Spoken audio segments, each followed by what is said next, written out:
Welcome back to the Flat Racing Guru Part 2. I was just talking in Part 1 about Andronicus bow and the style of racing, but my only worry was the inside trap, and I think there's a lot of speed in this race, and actually they're all very close together in the handicap. Razor Glass 91 to 93 course and distance, which is a help. Sir Benedict 92 turf, Shanghai Rock 91 turf, Andronicus Bow 92 turf, and Fibrosand. Obviously Fibrosand would probably do that horse good, and obviously all of them are around about 91, 92. Now the betting is Razor Glass 5-4. Obviously it's improving, 2-year-old, and has one run on the track, so that's the favourite's advantage. But when I'm looking at this race, I'm thinking this bungled up in blue at 14-1, number 7 will have the race ran to suit. Now this bungled up in blue has got a 99 on the poly. A 99 on the poly, and that's better, well, a 95 on the poly, which is better than all of these. And then you've got this Laura Coughlin getting the 5 claim. Now this jockey has read the script, and she does realise she's got this, and there's a lot of speed in the race, and she could just sit behind them and come late, and while they're all tiring, she's just going to, with that extra advantage in ability on the handicap, she will win the race if she plays it that way. But obviously she might not play that way, so you've got to have a sort of reserve in line. I was thinking more of this Andronicus Bow, because the style of this track, the way this track is set out, is going to suit this horse, Andronicus Bow. My only problem was there's a lot of speed matching up with it, and being on the inside. I don't like the horses on the inside of this track, but they do win a lot. It's just my perception of this track. I like them to come on the little bit outside and take over the inside horses, but a lot of them do sneak up that rail and win. It just depends on the horse and the jockey, how hard he's going to push.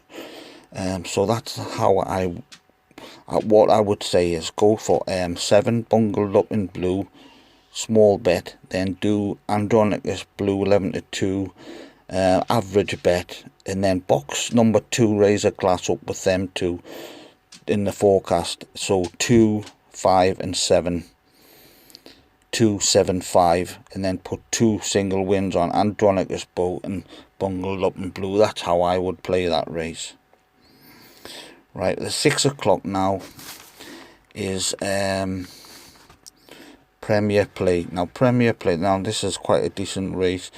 Now Premier Plate is on 109 over the course and distance, and that's not the best in the race, but obviously it's an improving horse with a decent pedigree to improve past that mark easily. You've got Soldier's Minute, who loves this track, is on 115 course and distance winner. You've got Amarillo Stars 104 on Torpedo. Now I think this race is going to play into the hands of 2 horses, and that's number 7 Typhoon T and number 9 Equation, which is 12-1, and there's the value. And also I wouldn't discount this 8 Recon Mission. It needs to find a few pounds, but Tony Cowell at Kempton, that's a good mix. And obviously Tony Cowell on all the all-weather tracks is a decent trainer. Right, so obviously you've got to think about the favourite here is going to improve a lot. Or you could just go play in the more markets. Look at this, and then betting without favourites. You're looking down the line. Typhoon 10, 5-1, and Equation 9-1. That's without the favourite. If you bet in them markets, and you get 2 places. But I'm just saying, do the each way on Equation and the straight win on Typhoon 10, and you've got 2 places behind the favourite. Obviously Soldiers Minute dangerous on this track, but I'm just thinking they're going to be vying for the pace. And if the pace is just that little tiny bit too hot, this Typhoon 10 and Equations are going to cut them all down. And that's how I've looked at this race. But obviously, any favourites who back Premier, you don't know how much improvement this horse has got. It's probably got quite a decent improvement in it. So you'd say that's going to improve on its 109 CD. But if it gets caught up in a speed duel up front with the other speedsters in this race, there's a lot of speed in the race as well. You could get this Equation and Typhoon 10 cutting them down late, and there's the value of the race. 6:30. Let's have a look at this race. I haven't done all the races just because of the time, but I've done some US racing tonight, and obviously I'll go through you know, the big meetings coming up at Gulfstream soon. So we're not really you know, concentrating on the first night, but I've had a look at a couple of the races. 6:30 now. Johnny Drama on 112, which is a 13.8 favourite. Sinjari is 116 on Polly. Sexton is 116 on Polly. Tribal Count is 114 over course and distance. So I'm going for Tribal Count each way there. And Donadeo, one of my favourite Kempton horses, he needs to find about 15 kilos, 7 or 8 pounds. And over this trip, 1 pound equates to 1 length. 5, 6, 7 furlongs. 3 pounds equates to a length. 1 mile, 2.5 pounds equates to a length. 1 mile, 1 furlong, 2 pounds equates to a length. 1 mile, 2 furlongs, 2 pounds equates to 1 length. And past 1 mile, 2 furlongs, up to 2 mile beyond is 1 pound equates to 1 length. If you're doing the handicapping with me. So what it is I've got this Tribal Count over course and distance at 14-1. That looks value to me. Maybe it's Donnie, because he loves this track so much, could get each way extra. And we'll see how many places there are. 5 places. I think there's a possibility he probably could get 6th. But you're probably stretching it to get him into 5th place. But he's 70-1 if you want to do that. I don't think he'll. There's only be 2 places for the without betting markets, and I don't think, you know, I'm not sure Johnny Drama and Sinjari are actually going to win the race in this type of race. They're going to be close up. Johnny Drama and Sinjari definitely going to be close up. Sexton has also got an excellent chance. He's 116 on Polly. The top 2 rated horses are Sinjari and Sexton on 160, but that's, you know, that's Polly, that's Lingfield, and this is a Polly track. But this track is a little bit slower than the Lingfield, which I think brings this Tribal Count into it on 114. He likes this track, you know, and he's going to be going up that hit straight. When they hit that straight, this horse is going to be doing, if he's prepped and ready to go, he's going to be doing wonders over that track. So obviously you've got to look at the trainers that condition their horses for the races. I mean, that Johnny Drama, Andrew Baldwin, I wouldn't be surprised if he wins with Tribal Count when he's got the favourite. That wouldn't surprise me. William Haggis, he's a conditioner. He can get his horses conditioned. So if there's money for them, that's a definite yes. And obviously Dalglish is one of the top conditioners north of the border. He can. I mean, obviously Joseph O'Brien with Snaps Preps, he's a top conditioner as well. But I just didn't get the right figures for that Snaps Prep. But I wouldn't be surprised if it won with that trainer like that. But I'm going for number 8, Tribal Craft. That's what I'm going for in this race. And now we look at the 7 o'clock at Kempton. And I've got Princess Blade on 85 Polly. Princess Blade 85 Polly to over 10 furlongs. Might be able to improve over this trip. If the Princess Blade improves over this trip, I think that horse will win. Astro Man, there's a little squiggles about Astro Man in the post there, but I think it's got quite a good chance, this Astro Man, actually, especially over this type of trip. Flat Rhythm Max, that's been jumping, and actually it's well in on the all weather and back at Kempton. So Flat Rhythm Max is on 79 here, and that's a decent price as well, 18 to 1. Look, but definitely my first choice would be this Princess Blue Bride at he's on 85 on the poly track. If it can transfer that link field to this poly, it's going to go well. And I've got Astro Man in second on 82, then I've got Flat of the Max in third on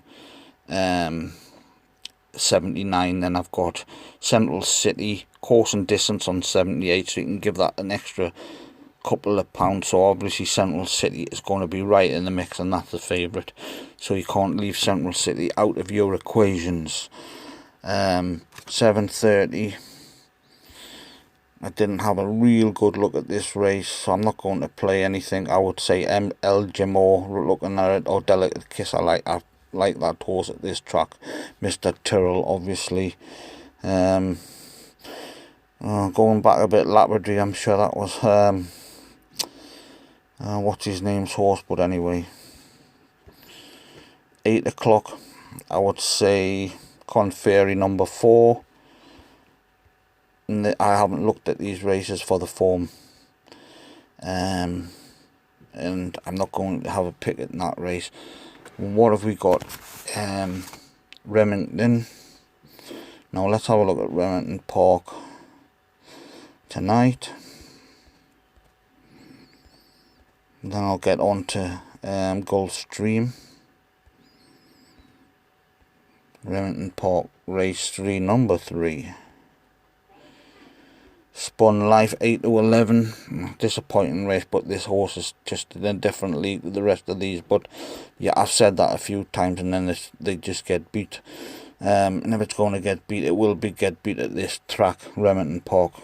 It's a very tight track, and you've got to be like, if you lead on this track, they just don't get past you. You've got a lot of pace.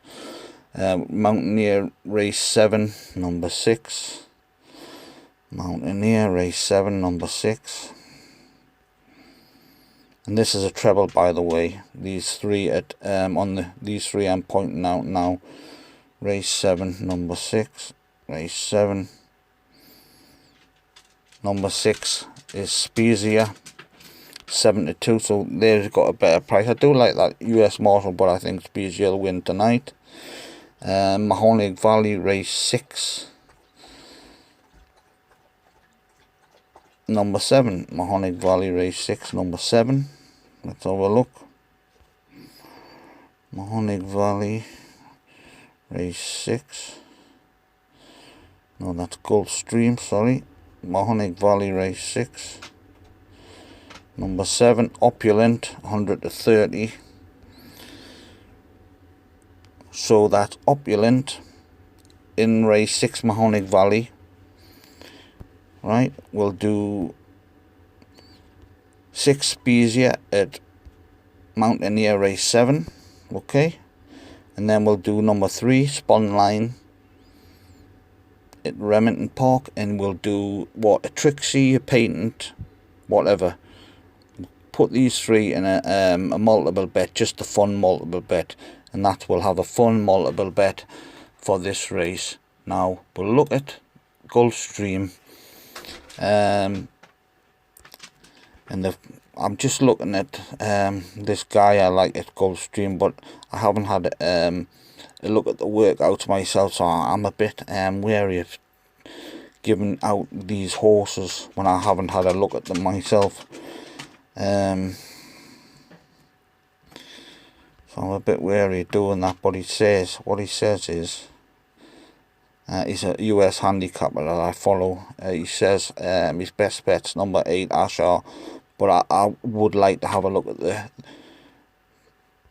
workouts first before I actually tip it. But Todd Pletcher. Obviously Todd Pletcher is your #1 man at Gulfstream, and this is when he starts kicking off.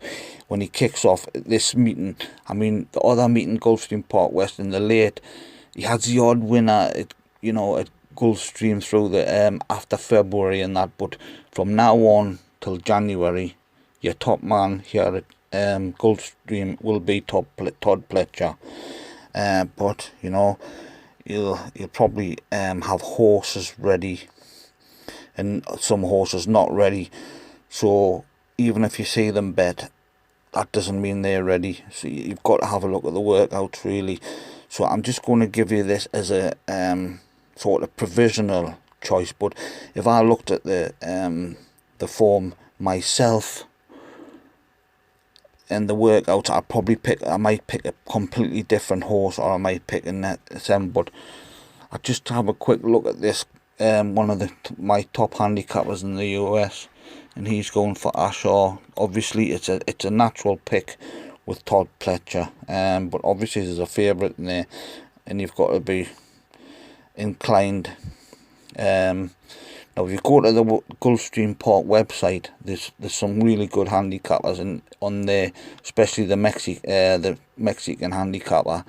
They don't always win, but it gives you a basic idea. Now, if you take that information, you look at the workouts and you look at the form, the trouble is with America, you've got to pay for the form, so I have to pay for the form in the workouts. So the trouble is with all American racing, if you want to get it right, you've got to start buying the form, the form cards like me.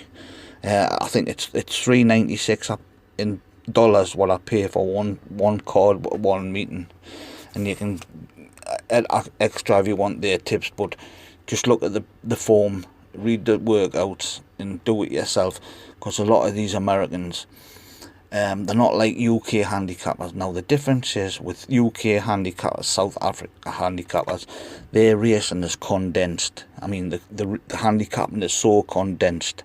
So if an American handicapper looked at the English form, they like looking at the group races, because they're all carrying the same weight or £3 extra.